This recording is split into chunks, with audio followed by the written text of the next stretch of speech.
ओम श्री गणेशाय नमः। ओम शं शनैश्चराय नमः। ओम श्री हनुमते नमः। हे भारत भूमि की पुण्य आत्माओं, सनातन धर्म की ध्वजा को अपने कंधों पर उठाने वाले धर्म प्रेमी सज्जनों, ममता की मूरत माताओं और शील की प्रतिमूर्ति बहनों, आप सभी के भीतर विराजमान उस परम तेजस्वी, अविनाशी, अजर अमर परमात्मा को मेरा कोटि कोटि नमन। आज हम जिस विषय पर चर्चा करने के लिए यहाँ एकत्र हुए हैं वो विषय साधारण नहीं है। ये विषय आपके भाग्य और दुर्भाग्य के बीच की उस महीन रेखा का है जिसे हम दहलीज कहते हैं। ये चर्चा उस प्रकाश की है जो आपके वंश को तार भी सकता है और यदि अज्ञानता में गलत विधि से किया जाए तो संकट में भी डाल सकता है।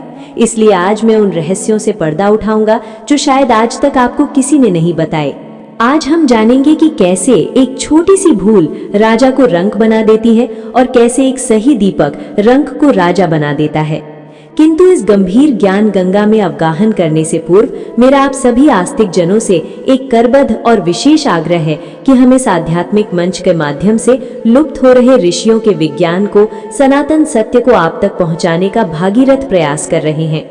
यदि आप चाहते हैं कि धर्म, अध्यात्म, ज्योतिष और वास्तु का ये गूढ़ सत्य आप तक निर्बाध रूप से पहुंचता रहे तो अभी इसी क्षण इस मंच की सदस्यता यानी सब्सक्राइब ग्रहण कर लें और घंटी के चिन्ह को अवश्य दबा दें, ताकि जब भी हम कोई ऐसा दुर्लभ रहस्य उजागर करें तो सबसे पहले वो आप तक पहुंचे। जुड़िए हमारे सनातन परिवार से और अपने जीवन को धन्य बनाइए। भक्तजनों, विचार कीजिए कि घर क्या है? क्या ईंट और पत्थर की चाहर दीवारी घर है? नहीं, घर एक जीवंत इकाई है और उस घर का जो मुख है वो है मुख्य द्वार यानी आपकी देहरी।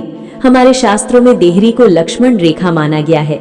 ये वो स्थान है जहाँ दो दुनिया मिलती हैं, एक बाहर की दुनिया जहाँ कोलाहल है, संघर्ष है, ईर्ष्या है, द्वेष है और भांति भांति की नकारात्मक ऊर्जाएं भ्रमण कर रही हैं, और दूसरी भीतर की दुनिया जहाँ आपका परिवार है, आपके मासूम बच्चे हैं, आपकी सुख शांति है। जब संध्या होती है, जिसे हम गोधूली बेला कहते हैं, जब सूर्य अस्ताचल को जा रहे होते हैं और रात्रि का अंधकार अपने पैर पसार रहा होता है, ठीक उसी संधि काल में वातावरण में एक भयानक परिवर्तन होता है जिसे असुर बेला भी कहते हैं। इस समय हवा में तैरने वाले सूक्ष्म कीटाणु, विषाणु, भूत प्रेत और दरिद्रता की शक्तियां सक्रिय हो जाती हैं और वे ऐसे घर की तलाश में घूमती हैं जिसका मुख यानी दरवाजा बिना पहरे के हो। जिस घर के दरवाजे पर शाम को अंधेरा होता है वहां दरिद्रता और कलह बिना पूछे प्रवेश कर जाते हैं। इसीलिए एक समझदार सनातनी अपनी कुल परंपरा का निर्वाह करते हुए शाम होते ही एक दीपक जलाकर दरवाजे पर रख देता है। ये दीपक केवल रोशनी नहीं है, ये एक आध्यात्मिक प्रहरी है। ये घोषणा है कि हे अंधकार, हे बुरी शक्तियों, यहाँ ठहर जाओ, इस घर में अग्नि देव का पहरा है। किंतु ठहरिए, क्या आप जानते हैं कि केवल दिया रख देने से काम नहीं चलता? यदि आपने विधि का पालन नहीं किया तो वही दीपक आपके लिए संकट बन सकता है। मैं देखता हूँ और मेरा हृदय द्रवित होता है कि माताएं बहनें आती हैं, एक गंदा सा काला पड़ा हुआ टूटा हुआ दिया उठाती हैं, उसमें रसोई का बचा हुआ तेल डालती हैं और जैसे तैसे जलाकर दरवाजे पर पटक कर चली जाती हैं।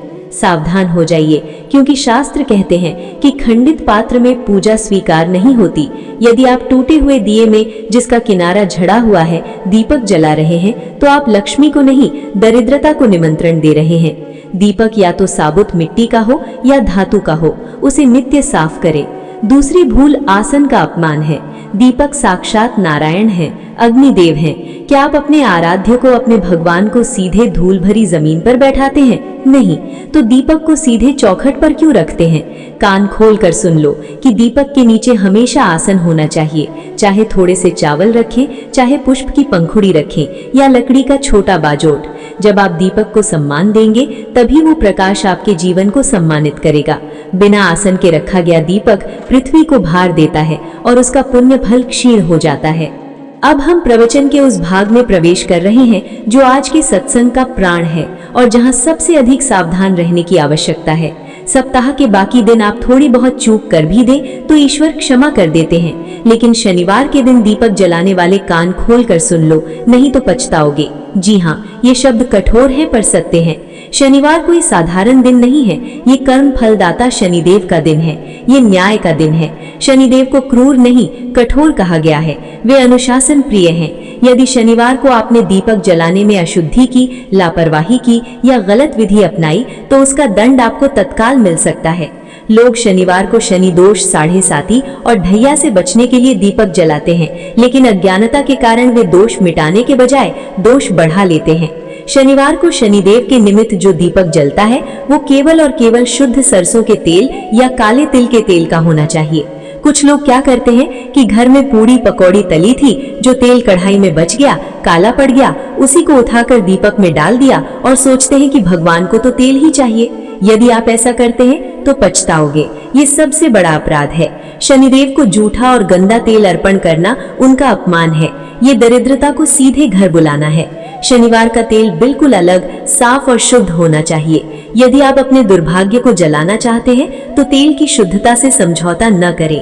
बहुत से लोग शनिवार को शनिदेव की लोहे की मूर्ति या चित्र घर के मंदिर में ले आते हैं और वहीं दीपक जलाते हैं। शास्त्र कहते हैं कि शनिदेव की मूर्ति को घर के भीतर नहीं रखना चाहिए और न ही उनकी आंखों में आंखें डालकर यानी सीधी दृष्टि से दर्शन करना चाहिए, क्योंकि उनकी दृष्टि में वक्रता है। इसलिए शनिवार का विशेष दीपक घर के मुख्य द्वार के बाहर चौखट के कोने पर जलाएं या पीपल के वृक्ष के नीचे जलाएं या फिर शनि मंदिर में ही जलाना चाहिए। यदि आप घर के दरवाजे पर जला रहे हैं तो दीपक को पश्चिम दिशा की ओर मुख करके रखें, क्योंकि पश्चिम दिशा शनिदेव की है। ब्रह्म पुराण के अनुसार शनिवार को पीपल के वृक्ष में साक्षात त्रिमूर्ति और महालक्ष्मी का वास होता है, इसलिए लोग वहां दीपक जलाते हैं। ये अति उत्तम है, लेकिन एक नियम है जिसे 99% लोग नहीं जानते। दीपक जलाने के बाद जब आप पीपल के पेड़ से वापस अपने घर की ओर मुड़े तो पीछे मुड़कर मत देखना, चाहे कोई आवाज दे, चाहे कुछ गिरने की आवाज आए। जब आप पीपल के नीचे दीपक जलाते हैं तो आप अपनी दरिद्रता, अपने पाप और अपने दुर्भाग्य को वहां छोड़ आते हैं। यदि आप पीछे मुड़कर देखते हैं तो वो नकारात्मक ऊर्जा, वो अलक्ष्मी पुनः आपके साथ हो लेती है। इसलिए दीपक जलाएं, मन ही मन प्रणाम करें और सीधे घर आ जाएं। घर आकर हाथ पैर धोएं, कुल्ला करें, तभी किसी वस्तु को छुएं। दीपक में बाती कौन सी हो, इसका भी एक विज्ञान है। सामान्य दिनों में हम रुई की सफेद बाती का प्रयोग करते हैं। ये देवताओं के लिए, शांति के लिए ठीक है, लेकिन शनिवार को यदि आप शत्रुओं से घिरे हैं, यदि कर्ज ने गर्दन दबोच रखी है या बीमारी पीछा नहीं छोड़ रही, तो कलावे यानी लाल धागे की बाती का प्रयोग करें या फिर पुराने साफ काले कपड़े की बाती बनाकर सरसों के तेल में जलाएं। ये तांत्रिक प्रयोग नहीं, ये सात्विक उपाय है। शनिदेव को कृष्ण वर्ण यानी काला रंग प्रिय है। काले तिल का तेल या काली बाती शनि की पीड़ा को सोख लेती है। एक और उपाय जिसे छाया दान कहते हैं, वो भी सुन लीजिए। यदि जीवन नर्क बन गया हो तो शनिवार की शाम को एक लोहे की कटोरी ले, मिट्टी का दिया नहीं, उसमें सरसों का तेल भरें, उस तेल में अपना चेहरा देखें, अपनी परछाई को तेल में दान कर दें और फिर उसी तेल का दीपक शनि मंदिर में या पीपल के नीचे रखाएं और मुड़कर न देखें। विश्वास मानिए, बड़े से बड़ा दुर्भाग्य भी इस दीपक की लौ में भस्म हो जाएगा। अब मैं उस बात पर आता हूँ जो विधि से भी ऊपर है, वो है आपका भाव। आप दीपक क्यों जला रहे हैं? क्या आप डर के कारण जला रहे हैं कि हे शनिदेव मेरा एक्सीडेंट मत कराना, या हे भगवान मेरा धंधा बंद मत करना? याद रखिए, ईश्वर प्रेम का भूखा है, आपके डर का नहीं। जब आप डर से पूजा करते हैं तो आप अपनी कमजोरी को ऊर्जा देते हैं। शनिदेव न्यायाधीश हैं, वे न्याय करते हैं। उनसे डरने की आवश्यकता नहीं, उनसे प्रेम करने की आवश्यकता है। जब शनिवार को आप दीपक जलाएं तो अपने मन में ये भाव लाएं कि हे सूर्यपुत्र, हे कर्म फलदाता, ये दीपक मैं आपके सम्मान में जला रहा हूँ। मेरे भीतर जो अहंकार का अंधकार है उसे मिटा दो। मुझसे अनजाने में जो पाप हुए हों उनके लिए मैं क्षमा प्रार्थी हूँ। मुझे सन्मार्ग दिखाओ। जब आप इस समर्पण भाव से दीपक जलाते हैं तो वो दीपक आपके घर के चारों ओर एक सुरक्षा कवच बना देता है।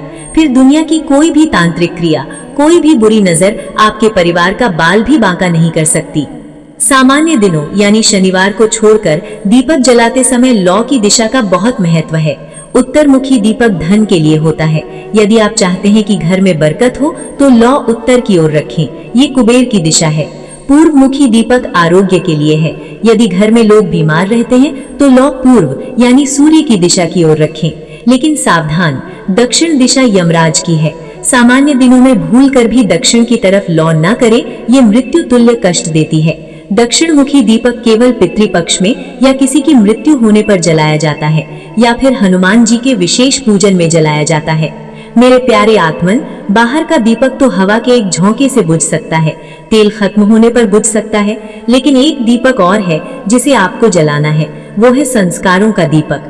आप बाहर 1000 दिए जला ले, शनिवार को लोहे का दान कर दें, पीपल की 108 परिक्रमा कर लें, लेकिन अगर घर के अंदर आप अपने वृद्ध माता पिता का अपमान करते हैं, अगर आप अपनी अर्धांगिनी पर हाथ उठाते हैं, अगर आप गरीबों और मजदूरों जो कि शनि के कारक हैं उनको सताते हैं, उनकी मजदूरी मारते हैं, तो कान खोल कर सुन लो कि ब्रह्मांड का कोई भी दीपक, कोई भी पूजा आपको शनि के कोप से नहीं बचा सकती, क्योंकि शनिदेव कर्म देखते हैं, कांड नहीं।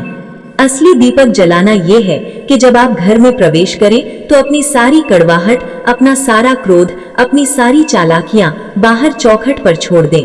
घर के भीतर प्रवेश करें तो आपके चेहरे पर सौम्यता हो, आपकी वाणी में मिठास हो, आप अपने बच्चों के लिए संस्कार बने। संत कबीर दास जी ने कितना सुंदर कहा